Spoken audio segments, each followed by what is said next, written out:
নমস্কার, Bandita and mother's ব্লগে সকলকে স্বাগত জানাই। এই যে চা নিয়ে বসে পড়েছি। ওই যে আমার ছোট পিসির ওই চুল পড়া পড়া নিয়ে উঠছে। তাই মা বলছি, আমার ছোট পিসির খুব চুল ছিল মাথায়, আর কেটে দিত ছোট করে, আবার কদিনেই বড় হয়ে যেত। তোমার ছিল না? বাবা, তুমি তো পাশের বাড়ির দিদার কাছে যেতে চুলের জট ছাড়াতে। আমার মারও প্রচন্ড চুল ছিল, প্রচুর। আমার দিদির চুল আবার ঢেউ খেলানো, ধাক ধাক ধাক ধাক। আমারও চুলটা সব নষ্ট হয়ে আমার বড় মেয়ের খুব চুল ছিল, হাঁটু অব্দি চুল ছিল আমার বড় মেয়ের। আবার তেমনি গোছ, শুধু চুল থাকলে হলো না, পাতলা ফিরফিরে নয়। চুল কম ছিল আমার ছোট মেয়ে, তারপর মাঝে আবার হলো, এখন যত্ন টত্ন করে না, সেরকম হয়ে গেছে। আমার মার মাথায় খুব চুল ছিল, খুব চুল ছিল, বড় খোপা হতো। আমাদের ওই হাত খোপাতেই সৌন্দর্য আসতো, অন্য কোনো খোপা ডিজাইন করার কোনো দরকার ছিল না। চলো চা খেয়ে নি। বর্ধমানে আমার দাদার বাড়ির ওখানে একটা বউ আছে, মধু তার নাম। আমার জানার মানে আত্মীয়, এত বড় খোপা হতো। তার মেয়েগুলোর মাথায় চুল একদম বিনুনি দেখলে, মানে বিনুনি দেখলে লোকে অবাক, একদম ওই রকম, লোক গল্প কথা নয়, মানে চোখে দেখে ফেলে ওরাও। কি হুড় করে চুল বাড়ে, চুল সামলাতে পারে না বলে কেটে ফেলে, কিন্তু আবার বেড়ে যায় ওদের। চলো চা খেয়ে। জ্বর হাওয়াটা ভালো না, আমাদের এদিকে ধুলোতেই বাবা। চা খাই, আবার রান্না বান্না বসাবো। ঘর ঝাড় দিচ্ছে আর আমি এদিকে রান্না বসিয়েছি, দুজনে দুদিকে কাজ করছি। মা আমায় আরও এই পেঁয়াজ টিয়াজ বেটে দিল মিক্সিতে। মা ঝাড় দিতে কষ্ট হয়, আসলে সময় হয়ে ওঠে না, নাহলে আমিই দিয়ে দিতাম।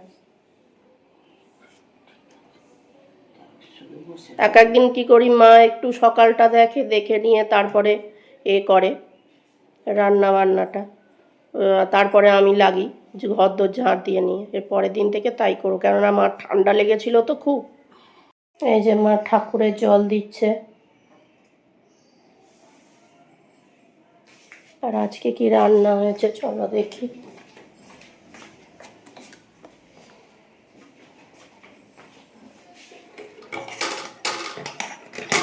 আজকে রান্না হয়েছে ডিমের কারি,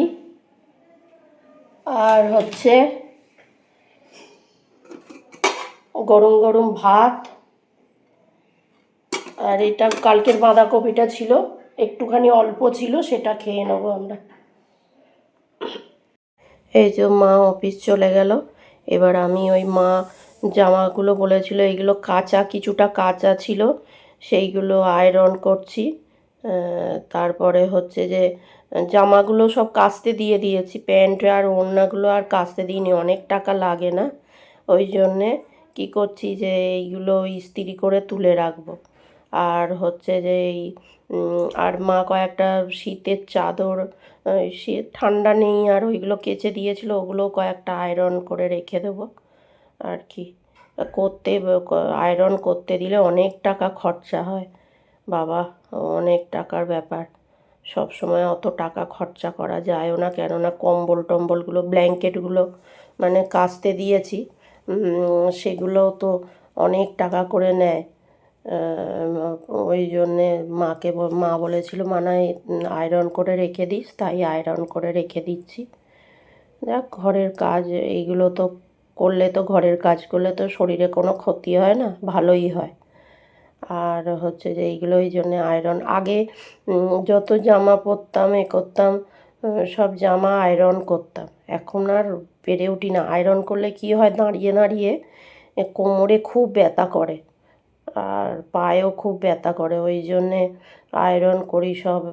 এখন আর আয়রন সেরম করা হয় না, ওই দুই একটা পড়েছিল, এই জামাগুলো কাচতে দিয়েছি ওই জন্যে। আর হচ্ছে যে ওই জন্যে এইগুলো আয়রন করে রাখছি। আর মধ্যবিত্ত ফ্যামিলিতে কষ্ট করেই কাটাতে হয়, সুখের মুখ যে ভগবান কবে দেখাবে ভগবানই জানে। আর কিছুই নয়, একটা মাথা গোঁজার ঠাঁই হলেই হয়ে যাবে, আর কিছু চাই না। সব মধ্যবিত্ত ফ্যামিলিতে সেরম কিছু থাকে না, ওই যেটুকুনি থাকে মানে চলার মতো হলেই হবে, এটাই হচ্ছে কথা।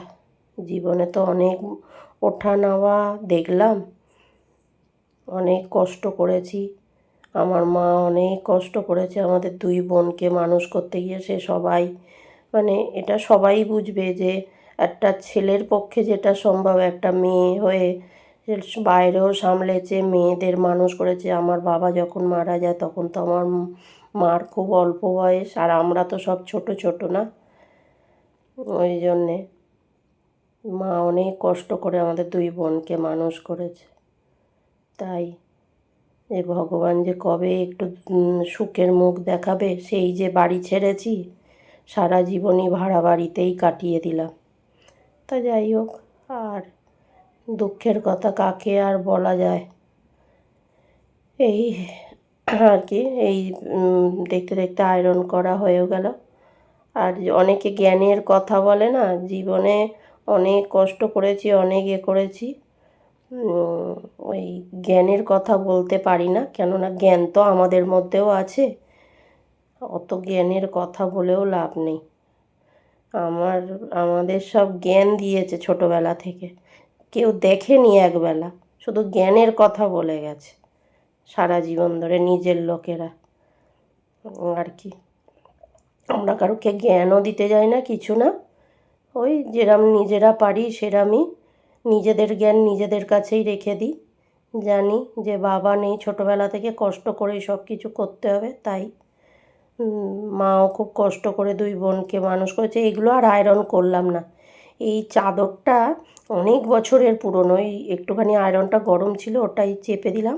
আর ওই চাদরটা অনেক বছরের পুরনো, অনেকে দেখে বলে শাল, কিন্তু ওটা শাল নয়। আমার একটা আছে ব্ল্যাক কালারের, আর এই চাদরগুলো খুব ভালো, অনেক বছর হয়েছে, এখনও নষ্ট হয়নি চাদরগুলো। আর এই সোয়েটারটা এবছর কিনেছি, ওই সোয়েটারটা মেরুন কালারের, সোয়েটারটা একদম ভালো হয়নি, একদম বাজে হয়েছে। অন্য সময় বাজার কলকাতা থেকে এত সোয়েটার আমার কেনা হয়েছে, সব সোয়েটার ভালো হয়েছে, শুধু এই মেরুন কালারের সোয়েটারটা বাদ দিয়ে একদম ভালো হয়নি সোয়েটারটা। আর হচ্ছে যে এই দেখতে দেখতে সব পাটপিট হয়ে গেল, পা করে নিয়ে এলাম, মা এলো, এসে ডগিগুলোকে বিস্কুট দিল, আর এই যে ঝাল ঝাল বিস্কুট, আর এই যে কি ঝাল ঝাল বিস্কুট নিয়ে এসছে, চায়ের সঙ্গে খাবো। সন্ধে দিল, দিয়ে এইবার চা, আমি চাটা করে নিয়ে এলাম।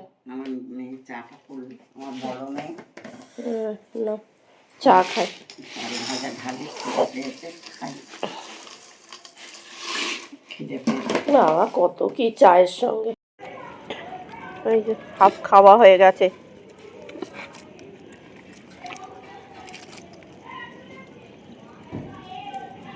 তাড়াতাড়ি খেয়ে নে। সরে সরে তুই কোথায় আসছিস? এই যে 11টা বেজে গেছে, ডগিটাকে খেতে দিয়ে এলাম, বাসন কোসনগুলো মাজলাম, এবার শোবো মা আর আমি। আর শোবো কি, এডিটিং করব, তারপরে হচ্ছে যে আপলোড করব, এখন অনেক দেরি আছে শুতে শুতে।